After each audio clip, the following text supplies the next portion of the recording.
CNN បានផ្សាយថាថៃបានការវាយប្រហារអាកាសលើកម្ពុជាសារព័ត៌មានដ៏ធំរបស់ពិភពលោក CNN បានចេញផ្សាយអត្ថបទមួយនៅព្រឹកថ្ងៃច័ន្ទទី8ខែធ្នូឆ្នាំ2025នេះដោយដាក់ចំណងជើងធំថាថៃបានការវាយប្រហារអាកាសលើកម្ពុជាខណៈកិច្ចព្រមព្រៀងសន្តិភាពរបស់លោកត្រាំកំពុងស្ថិតក្នុងភាពមិនច្បាស់លាស់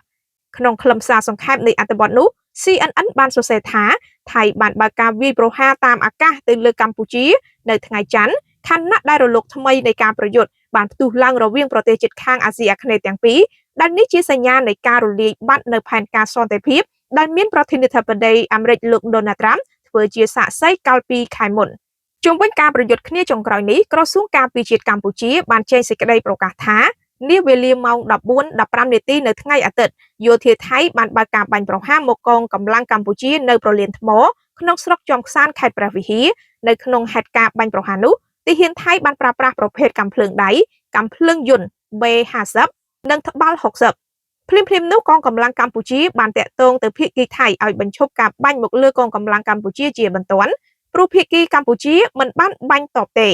ក្រោយមកកម្លាំងយោធាថៃបញ្ឈប់ការបាញ់នៅវេលាម៉ោង 14:32 នាទីរសៀលលើពីនេះនៅវេលាម៉ោង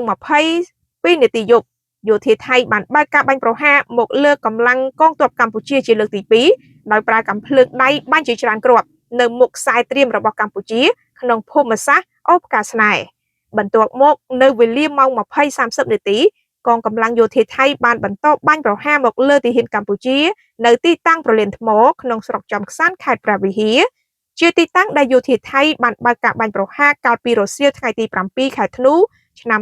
2025នេះដោយប្រើកាំភ្លើងដៃនិងកាំភ្លើងត្បាល់បាញ់ជាច្រើនគ្រាប់សកម្មភាពបាញ់ប្រហាររបស់កងកម្លាំងយោធាថៃបានបញ្ឈប់ការបាញ់របស់ខ្លួននៅវេលាម៉ោង 20:50 នាទីយប់លុះមកដល់ព្រឹកថ្ងៃទី8ខែធ្នូឆ្នាំ2025នេះចាប់ពីវេលាម៉ោងប្រមាណ 5:04 នាទីយោធាថៃបានបើកការបាញ់ប្រហារមកលើកងកម្លាំងកម្ពុជានៅក្នុងតំបន់អានសេះខេត្តព្រះវិហារបន្ទាប់មកបាញ់នៅលើប្រាសាទតាមាន់ធំដោយប្រើប្រាស់រថក្រោះបាញ់ចូលជាច្រើននិងនៅតំបន់ប្រាសាទព្រះវិហារនៅ5មករានិងនៅចំការជែកនឹងការបើកការវាយប្រហារនេះធ្វើឡើងបន្ទាប់ពីយោធាថៃបានធ្វើសកម្មភាពបង្កហេតុជាច្រើនរាប់មិនអស់ច្រើនថ្ងៃមកហើយ